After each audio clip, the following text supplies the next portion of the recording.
Last લેક્ચરમાં આપણે દળ સંચયના નિયમ વિશે લર્ન કર્યું. દળ સંચયનો નિયમ એટલે શું કે કોઈ પણ ભૌતિક or રાસાયણિક ફેરફાર દરમિયાન જે દ્રવ્ય છે તેનું સર્જન કે વિનાશ થતો નથી, એટલે તેનું દળ કેવું રહે છે? કોન્સ્ટન્ટ રહે છે. એટલે કે કુલ પ્રક્રિયકનું દળ અને પ્રક્રિયાને અંતે કુલ નિપજનું દળ હંમેશા કેવું રહે છે? સરખું રહે છે. એ પ્લસ નથી થતું, માઇનસ નથી થતું, વધતું કે ઘટતું નથી, પરંતુ અચળ રહે છે, જેને દળ સંચયનો નિયમ કહેવામાં આવે. આજે આપણે ટોપિક નંબર 1.5.2 જેને નિશ્ચિત પ્રમાણનો નિયમ, જેને જ અચળ બંધારણનો નિયમ, જેને જ નિશ્ચિત સંઘટનનો નિયમ ઓર નિશ્ચિત સંરચનાનો નિયમ કહેવામાં આવે. It is also called as a law of definite or constant proportion. આપણે જ્યારે કોમ્પિટિટિવ લેવલની બુકમાંથી MCQ સોલ્વ કરશું તો એને કહેવાશે law of definite or constant proportion. Be careful. બરાબર students, what you are making mistake કે તમને ઘણી વખત ઇંગ્લિશ ટર્મિનોલોજી નથી ખ્યાલ હોતી. તમને આપણી કેમેસ્ટ્રીની ટેક્સ્ટબુક કે જે ગુજરાતી લેંગ્વેજમાં આપેલું છે, as we are Gujarati medium students, આપણને નિશ્ચિત પ્રમાણનો નિયમ શું છે તે ખબર હોય, પરંતુ નિશ્ચિત પ્રમાણના નિયમને જ law of definite or constant proportion કહેવાય એવું નહીં ખ્યાલ હોય. એને કારણે આપણે સારી નીટ અને જેઈ લેવલના MCQ સોલ્વ નથી કરી શકતા.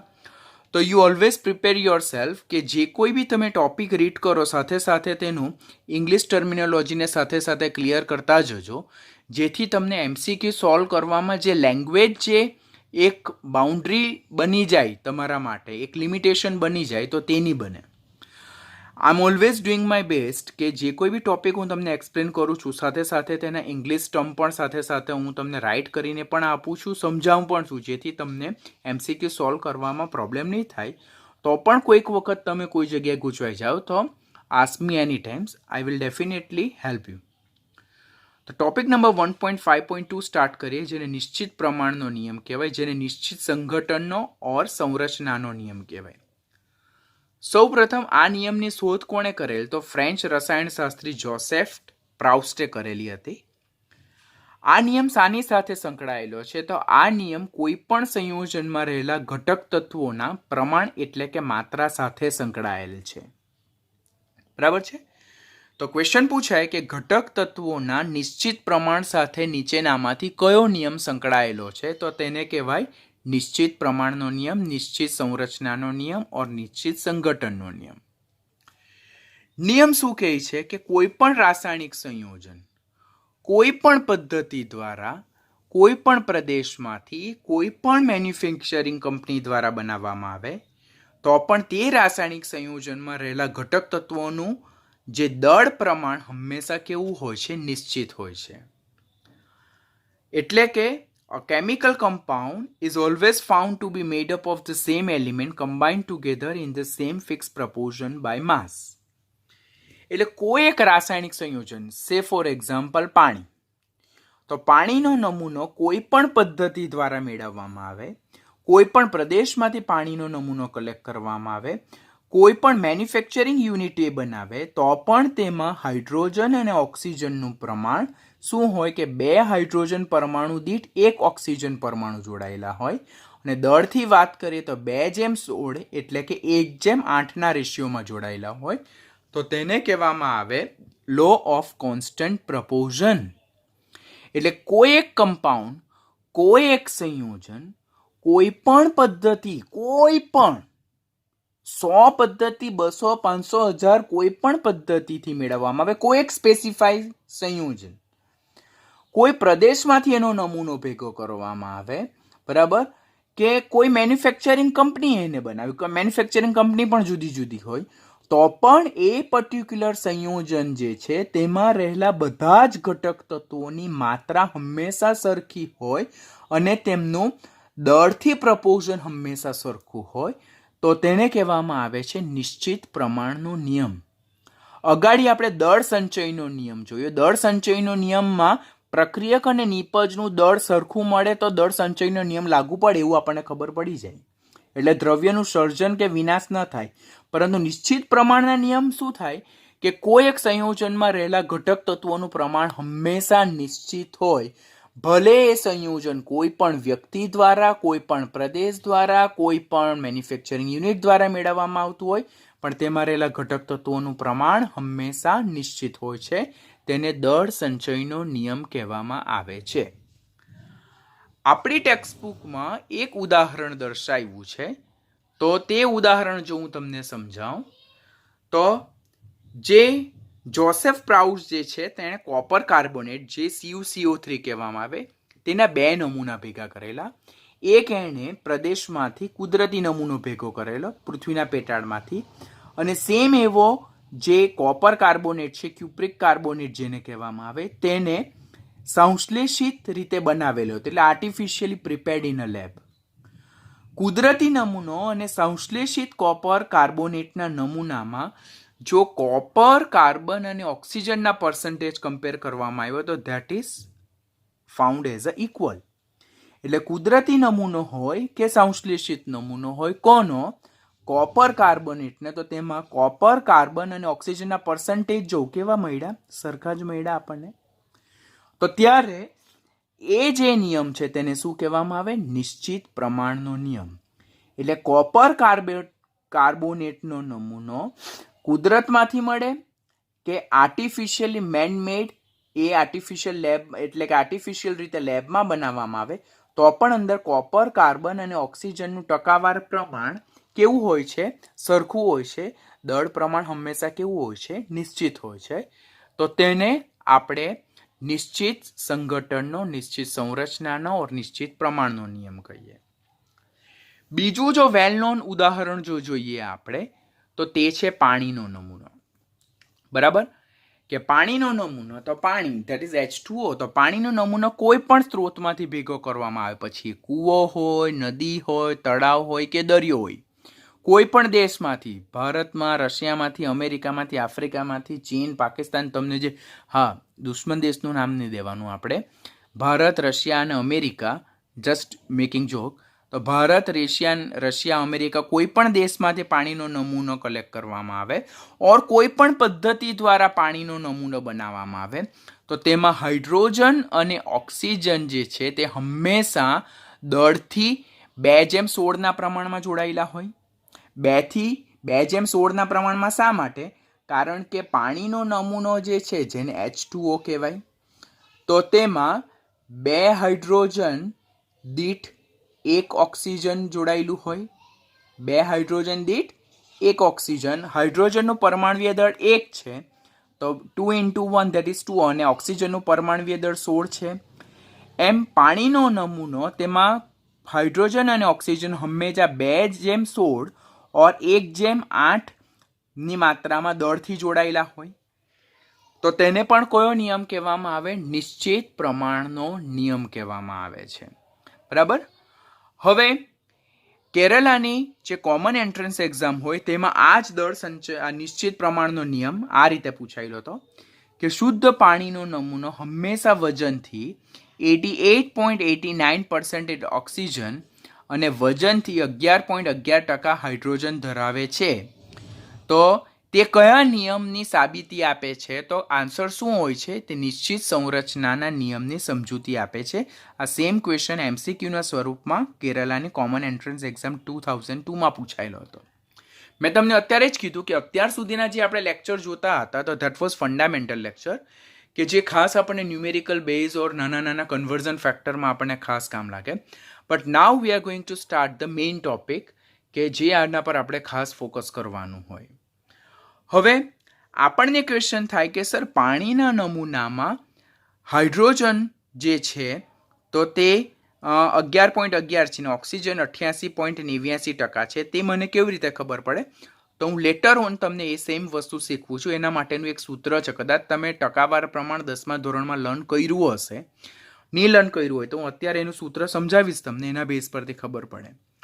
પણ આ પાણીના નમૂનાની વાત કરી તો પાણીનો નમૂનો કોઈ પણ સ્ત્રોતમાંથી, કોઈ પણ દેશમાંથી, કોઈ પણ પદ્ધતિ દ્વારા કલેક્ટ કરવામાં આવે, તો પણ તેમાં હાઇડ્રોજન અને ઓક્સિજન હંમેશા, જો પ્રમાણ વાત કરીએ તો 2:1 પ્રમાણમાં, દળથી વાત કરીએ તો 2:16 અને 1:8ના પ્રમાણમાં, અને ટકાવાર પ્રમાણની જો વાત કરીએ તો ઓક્સિજન અને હાઇડ્રોજનનું ટકાવાર પ્રમાણ હંમેશા 88.89 અને 11.11% હોય છે, જેને law of definite proportion or constant proportion કહેવામાં આવે. એટલે કોઈ પણ સંયોજન કોઈ પણ પદ્ધતિ દ્વારા મેળવવામાં આવે, બરાબર, તો તે પર્ટિક્યુલર એકમાત્ર જે સંયોજન છે તેના બધા જ નમૂનામાં ઘટક તત્વોનું પ્રમાણ હંમેશા નિશ્ચિત હોય છે. હવે એવું નથી હોતું કે ભારતમાં પાણીનું સૂત્ર H2O છે ને રશિયામાં પાણીનું સૂત્ર H2O2 છે. બીકોઝ H2O2 થઈ જાય તો હાઇડ્રોજન પેરોક્સાઇડ બની જાય, તો સંયોજન આખું બદલાઈ જાય છે. તો આ નિયમને નિશ્ચિત પ્રમાણનો નિયમ કહેવામાં આવે છે. બીજું એક ઉદાહરણ, આપણે પહેલો જોસેફ પ્રાઉસ્ટ વાળો કોપર કાર્બોનેટનો નમૂનો જોયો, પહેલું એક્ઝામ્પલ. બીજું એક્ઝામ્પલ પાણી જોયું. ત્રીજું એક્ઝામ્પલ કાર્બન ડાયોક્સાઇડ.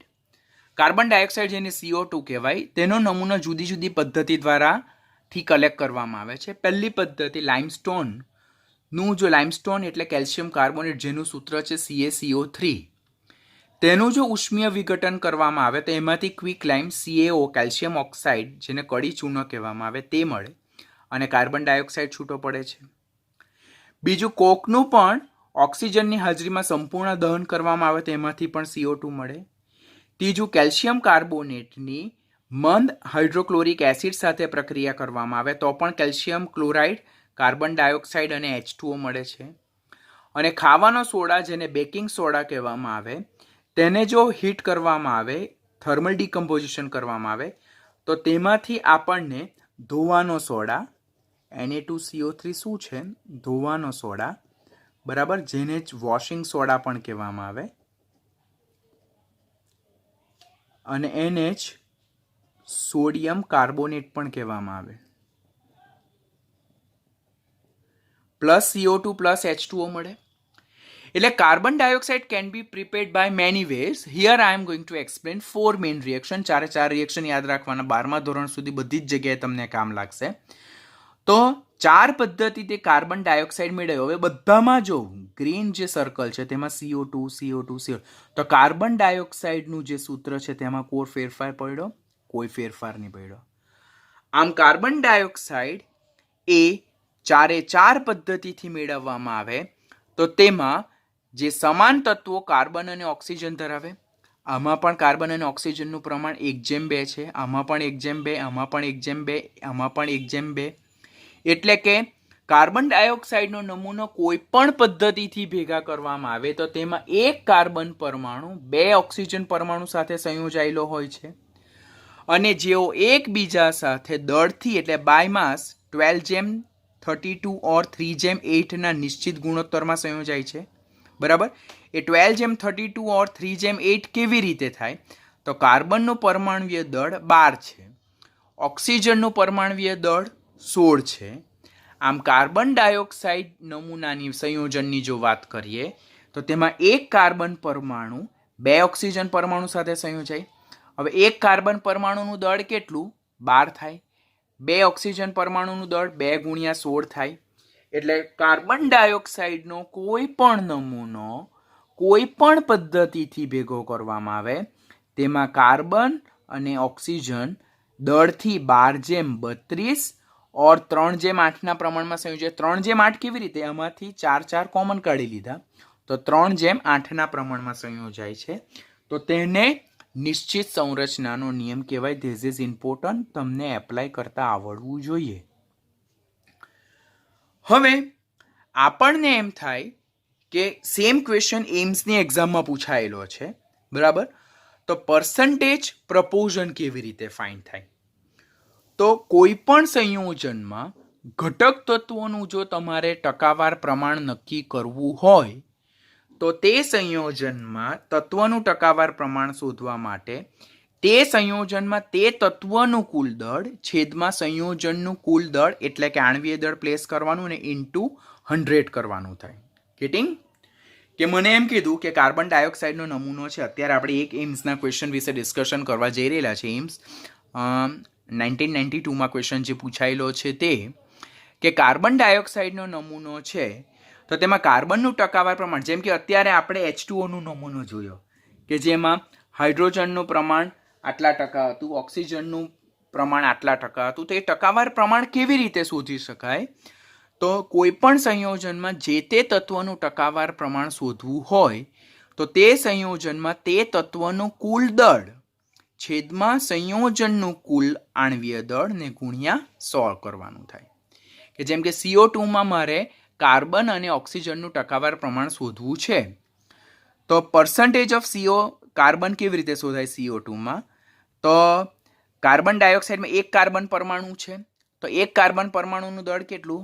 12 છેદમાં કાર્બન ડાયોક્સાઇડનું આણ્વીય દળ કેટલું? 44. તમને ખબર છે કેવી રીતે છે તે, નીચે મેં ઓલરેડી એક્સપ્લેન કરેલું છે. જો કે એક કાર્બનનું પરમાણુ દળ વત્તા 2 ઓક્સિજનનું પરમાણુ દળ, કાર્બનનું પરમાણુ દળ 12, ઓક્સિજનનું પરમાણુ દળ 16, એટલે 12 વત્તા 16 દુ 32, 12 ને 32 44, એટલે CO2નું આણ્વીય દળ કેટલું થાય? 44 થાય. તો મેં અહીંયા નીચે 44 પ્લેસ કરેલું. 12/44 ગુણ્યા 100 કરતાં મને પર્સન્ટેજ ઓફ કાર્બન કેટલું મળે છે? 27.27%. Percentage of oxygen 32 divided by 40 into 100, કે 2 ઓક્સિજનનું દળ, અહીંયા એક કાર્બનનું પરમાણ્વીય દળ અને અહીંયા 2 ઓક્સિજનનું પરમાણ્વીય દળ. તો એક ઓક્સિજનનું પરમાણ્વીય દળ 16 થાય, તો 2 નું કેટલું થાય? 32 થાય. તો 32/44 ગુણ્યા 100 કરતાં 72.73%. તો એમ્સ 1992માં ક્વેશ્ચન કયો પૂછાયેલો હતો કે કાર્બન ડાયોક્સાઇડનો નમૂનો કોઈ પણ પદ્ધતિથી ભેગો કરવામાં આવે તો તેમાં રહેલા કાર્બન અને ઓક્સિજનનું દળથી ટકાવાર પ્રમાણ હંમેશા કેટલું હોય? 27.27% અને 72.73% હોય છે. તો તે નીચેનામાંથી કયા નિયમને અનુમોદન આપે? નીચેનામાંથી કયા નિયમનું સમર્થન કરે છે? તો કોઈ પણ સંયોજનમાં રહેલા ઘટક તત્વોનું પ્રમાણ હંમેશા નિશ્ચિત હોય. ભલે સંયોજન કોઈ પ્રદેશમાંથી, કોઈ પદ્ધતિ દ્વારા, કોઈ વ્યક્તિ ઓર કોઈ મેન્યુફેક્ચરિંગ યુનિટ દ્વારા મેળવવામાં આવેલો હોય, તો પણ એમાં ઘટક તત્વોનું પ્રમાણ દળથી પ્રમાણ ઓર ટકાવાર પ્રમાણ હંમેશા નિશ્ચિત હોય. તો તેને નિશ્ચિત પ્રમાણનો નિયમ. તો આ સ્ટેટમેન્ટ કયા નિયમને અનુમોદન આપે છે? નિશ્ચિત પ્રમાણના નિયમને સમર્થન આપે છે. એમ્સનો ક્વેશ્ચન છે. જેઈની એક્ઝામમાં પણ આના બેઝ પર ઘણી વખત ક્વેશ્ચન પૂછાય છે. Be very careful. પદનું દળ સરખું નહીં રહે તો દળ સંચયના નિયમનું પાલન થતું નથી. તો આ જે નિશ્ચિત સંરચનાનો નિયમ છે તો તેની પણ અમુક મર્યાદા છે, કે જેમ કે કોઈ તત્વ જો જુદા જુદા સમસ્થાનિક સ્વરૂપે જોવા મળતું હોય, સમસ્થાનિક જેને આઇસોટોપ કહેવામાં આવે. તમને ખબર છે કે આઇસોટોપ સમસ્થાનિક એટલે શું? જેના પરમાણુ ક્રમાંક સરખા પરંતુ પરમાણુય ભાર જુદા જુદા. તો જો કોઈ તત્વ જુદા જુદા સમસ્થાનિક સ્વરૂપે જોવા મળતા હોય અને જે તે સંયોજનની બનાવટમાં એ જુદા જુદા સમસ્થાનિકો ભાગ લઈ શકતા હોય, બરાબર, તો તેને આ નિયમ લાગુ પાડી શકાતું નથી. કેમ આ નિયમ લાગુ નહીં પાડી શકાય?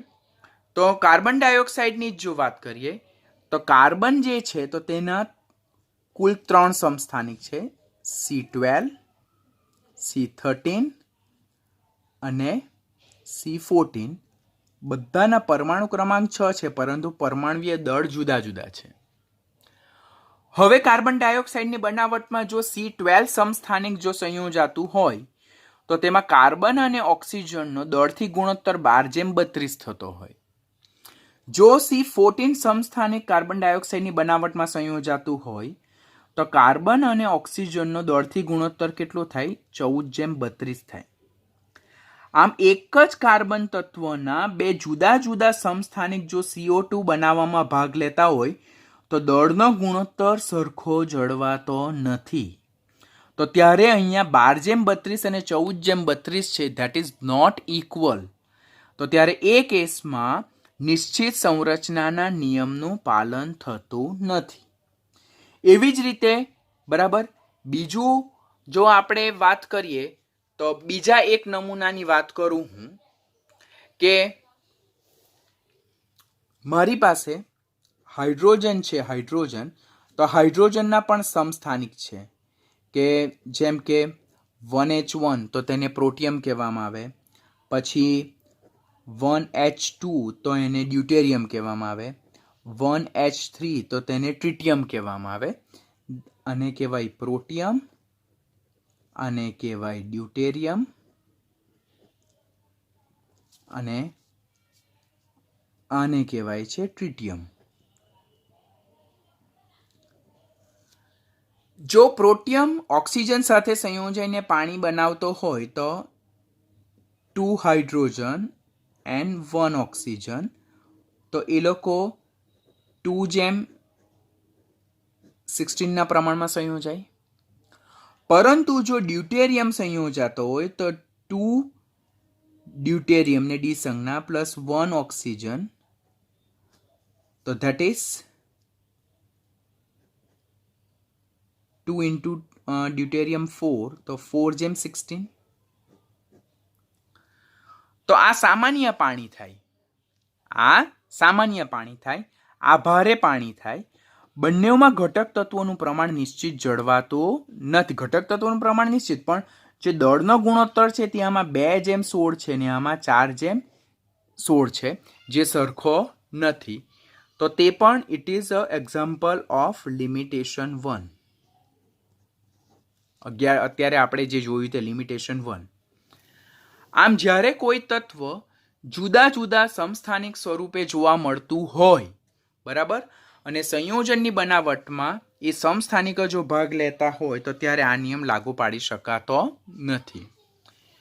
બીજું જો વાત કરીએ કે ઘણી વખત તત્વો સમાન ગુણોત્તરમાં સંયોજાતા હોય પરંતુ તેમાંથી બનતા સંયોજનો જુદા જુદા હોય છે, તો ત્યારે પણ એટલે આણ્વીય સૂત્રો નક્કી કરવામાં, આણ્વીય સૂત્ર ઓર સંયોજનનું ફિક્સ આણ્વીય સૂત્ર, સંયોજનનો પ્રકાર નક્કી કરવામાં આ નિયમ લાગુ નહીં પાડી શકાય. જેમ કે વાત કરીએ તો અહીંયા જ આપણી પાસે બેસ્ટ એક્ઝામ્પલ છે કે કાર્બન, હાઇડ્રોજન અને ઓક્સિજન, તો તે 24:6:16 ઓર 12:3:8 દળથી સંયોજાય છે.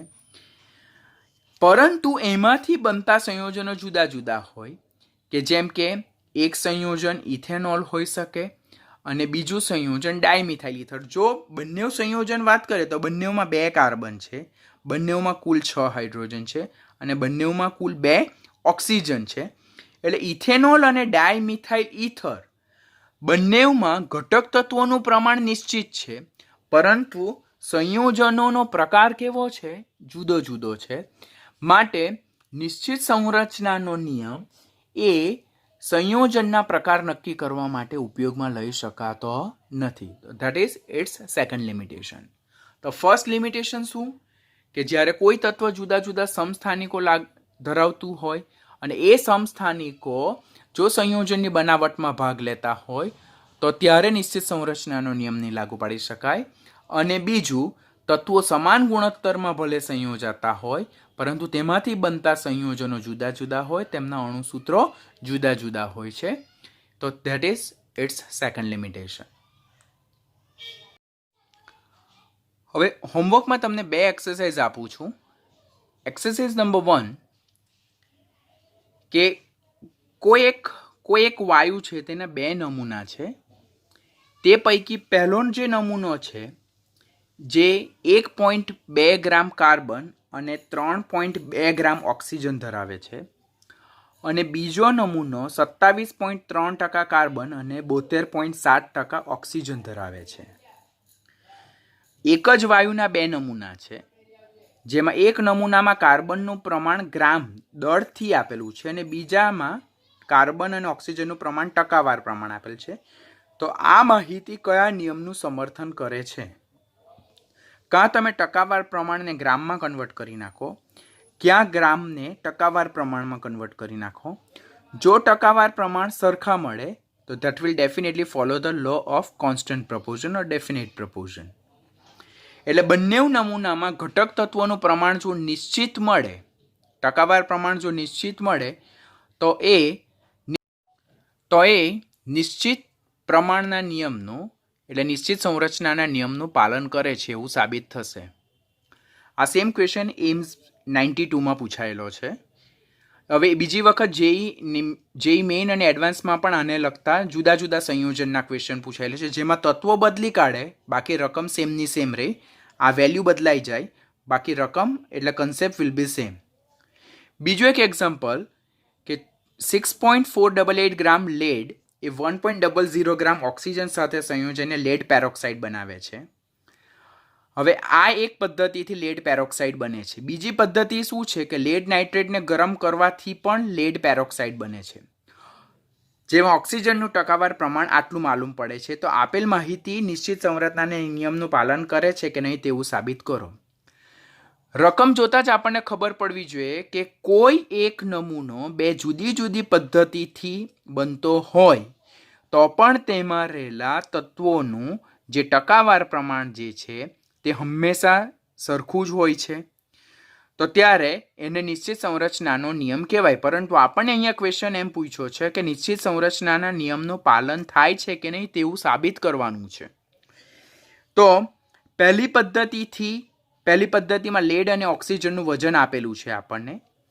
તો આના પરથી આપણે જે પર્સન્ટેજ, જે તે તત્વના પર્સન્ટેજ શોધવાના છે, તો તે પર્સન્ટેજ શોધવાનું સૂત્ર એપ્લાય કરીને બંનેના પર્સન્ટેજ શોધી કાઢો. બીજી જે રકમ છે, બરાબર, બીજું જે વાક્ય છે તેમાં ઓક્સિજનનું ટકાવાર પ્રમાણ આપેલું છે. એટલે પહેલો લેડ પેરોક્સાઇડના નમૂનામાં ઓક્સિજનનું ટકાવાર પ્રમાણ અને બીજો લેડ પેરોક્સાઇડનો નમૂનો તેમાં ઓક્સિજનનું ટકાવાર પ્રમાણ જો સરખું મળી જાય તો એ નિશ્ચિત સંરચનાના નિયમનું પાલન કરે છે એવું સાબિત થઈ જશે. એના માટે તમારે જુદા જુદા તત્વોનું ટકાવાર પ્રમાણ શોધવા માટેનું સૂત્ર અહીંયા એપ્લાય કરવાનું છે, જે ઓલરેડી મેં તમને અત્યારે સમજાવ્યું છે. તો એ કન્સેપ્ટ તમારે અહીંયા એપ્લાય કરવાનું છે.